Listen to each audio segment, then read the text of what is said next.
Palnadu TV news కి స్వాగతం.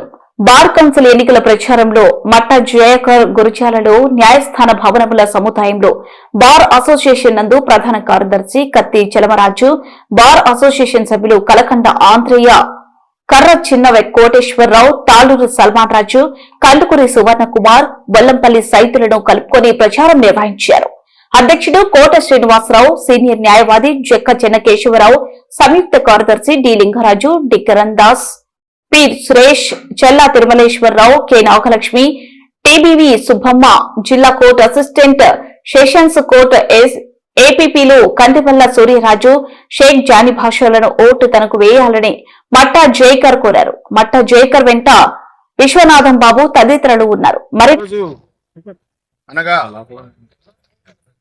4వ తారీఖు ఫిబ్రవరి 2026 సంవత్సరంలో ఆంధ్రప్రదేశ్ రాష్ట్ర బార్ కౌన్సిల్ ఎన్నికల ప్రచారంలో భాగంగా గురజాల బార్ అసోసియేషన్ రావడం జరిగింది.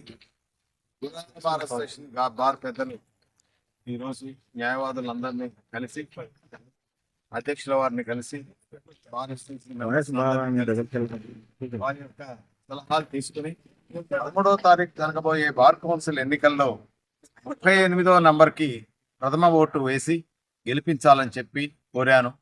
దానికి వారు న్యాయవాదులకు ఎటువంటి సంక్షేమ ఫలాలు అందుతాయి అని అడిగిన వెంటనే నేను చెప్పింది ఏంటంటే, మన రాష్ట్ర గౌరవ ముఖ్యమంత్రి చంద్రబాబు నాయుడు గారిని మేము ఆల్రెడీ గతంలో ఒకసారి కలిసినప్పుడు మనకి 4 లక్షల రూపాయలే డెత్ బెనిఫిట్ ఉండేది 2014లో. ఆ సంవత్సరంలో ముఖ్యమంత్రి గారిని కలిసినప్పుడు ఆయన 2 లక్షల రూపాయలు డెత్ బెనిఫిట్ ప్రభుత్వం నుంచి పెంచడం జరిగింది. అంటే ప్రభుత్వం 4 లక్షలు, బార్ కౌన్సిల్ 4 లక్షల రూపాయలు, అంటే 8 లక్షల రూపాయలు తీసుకురావడానికి మేమందరం, నాతో పాటు 14లో ఉన్న జిల్లాల అధ్యక్షులందరినీ కలిసి ఆ రోజు మనం అది సాధించుకోగలిగాం. ఆ తర్వాత ఇప్పుడు మరలా బార్ కౌన్సిల్ ఎన్నికల్లో మనం ఇప్పుడు రావడం జరిగింది. ఇప్పుడు నేను పోటీ చేస్తున్నాను బార్ కౌన్సిల్ మెంబర్గా. నా సీరియల్ నెంబర్ 38. నేను కోరేది ఏంటంటే, న్యాయవాదులందరికీ అమరావతిలో ఒక న్యాయవాదుల భవన్ అనేది ఒకటి ఉండాలి. హైకోర్టుకు దగ్గరలో ముఖ్యమంత్రి గారు కట్టవలసిన అవసరం ఉంది. న్యాయశాఖ మంత్రి ఫరూక్ గారిని కూడా మేము కోరుతా ఉన్నాం. ఆయన కూడా దీనికి ప్రత్యామ్నాయంగా న్యాయవాదుల సౌకర్యార్థం ఒక భవన్ కట్టాల్సిన అవసరం ఉందని చెప్పి తెలియజేస్తున్నాం.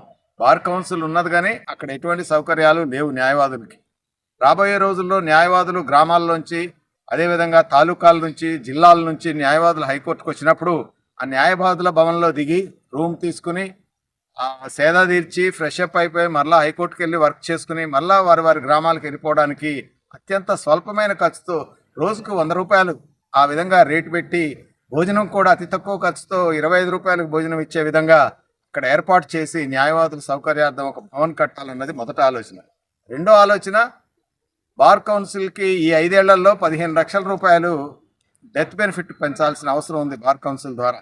ఆ డెత్ బెనిఫిట్లో 60 ఏళ్ళు దాటిన న్యాయవాదులు, 70 ఏళ్ళు వచ్చిన న్యాయవాదులు వారి వైద్య ఖర్చుల నిమిత్తం ఎంత డ్రా చేసుకున్నా అంత డ్రా చేసుకున్న అధికారం వాళ్ళ కుటుంబాలకి ఇచ్చే విధంగా న్యాయవాదులైన సీనియర్ న్యాయవాదులకు ఆ సౌకర్యం కల్పించాలని చెప్పి కోరుతా ఉన్నాం.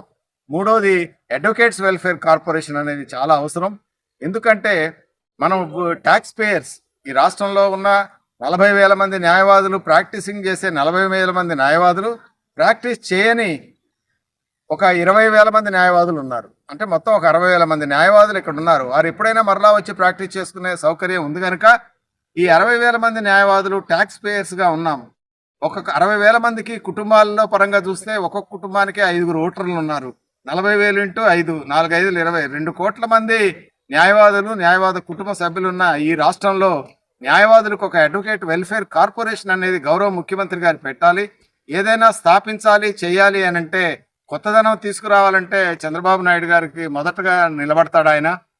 ఆ నమ్మకం అయితే న్యాయవాదులుగా మాకుంది. మేము కోరేది ఏంటంటే, అడ్వకేట్ వెల్ఫేర్ కార్పొరేషన్ అనేది త్వరగా పెట్టాలి. ప్రతి సంవత్సరం ఒక 1000 కోట్ల రూపాయలు ప్రభుత్వం కేటాయించాల్సిన అవసరం ఉంది బడ్జెట్లో. తద్వారా మేము హెల్త్ కార్డ్సే కానీ, హౌసింగ్ స్కీమ్సే కానీ, ఇతరితర కార్యక్రమాలన్నీ చేయాల్సిన అవసరం ఉంది. దానికి ఒక మంచి భావాలు కలిగిన, ఉన్నత భావాలు కలిగిన ఒక సీనియర్ న్యాయవాదిని, డిజిగ్నేటెడ్ సీనియర్ న్యాయవాదిని ఆ కార్పొరేషన్కి చైర్మన్గా నియమించి, డైరెక్టర్స్గా నియమించి ఒక సంపూర్ణ స్వేచ్ఛ వాతావరణంలో ఆ అడ్వకేట్ వెల్ఫేర్ కార్పొరేషన్ రావాలని మేము కోరుకుంటా ఉన్నాం. ఈ అడ్వకేట్ వెల్ఫేర్ కార్పొరేషన్ సాధించట్లో నేను ముఖ్యమైన పాత్ర పోషిస్తాను. గతంలో మేము ఏ విధంగా అయితే నేను ధైర్యంగా చెప్పగలుగుతున్నా, 4 లక్షలు వెల్ఫేర్ ఫండ్ ప్రభుత్వం తరపు నుంచి రావడానికి ముఖ్య పాత్ర పోషించాను నేను జిల్లా న్యాయవాదుల అధ్యక్షులతో. అది అందరికీ తెలుసు 2014లో. ఆ ఫోటో కూడా నేను నిన్న ఒంగోలులో చూపించినప్పుడు ఒంగోలు అధ్యక్షులు వారు ఆ రోజు నాతో పాటు ముఖ్యమంత్రి గారిని కలిశారు. కలిసి 2 లక్షల బెనిఫిట్ పొందటానికి పెంచడానికి కూడా ఆయన కూడా ఒక సభ్యుడిగా ఉన్నాడు. మిత్రులారా, మనకున్న కష్టాలు తీర్చుకోవటానికి మనమే ముందుండాలా. గత 8 ఏళ్ళు న్యాయవాదుల యొక్క సంక్షేమం అనేది ఈ రాష్ట్రంలో న్యాయవాదులు మర్చిపోయారు. ఎటువంటి సంక్షేమం లేదు, హెల్త్ కార్డ్స్ లేవు, ఏమీ లేవు. అటువంటి పరిస్థితుల్లో మరలా బార్ కౌన్సిల్ ఎలక్షన్స్ సుప్రీంకోర్టు ముట్టికాయ వేస్తే గానీ ఎలక్షన్ పెట్టని పరిస్థితుల్లో బార్ కౌన్సిల్ ఉంది కనుక ఈ బార్ కౌన్సిల్ బాగు చేసుకునే అవసరం మన చేతుల్లోనే ఉంది. మీ చేతుల్లో, న్యాయవాదులుగా మీ చేతుల్లోనే ఉంది. కాబట్టి జాగ్రత్తగా ఆలోచించండి. ఉన్నతమైన భావాలు కలిగిన వారిని ఎన్నుకోండి.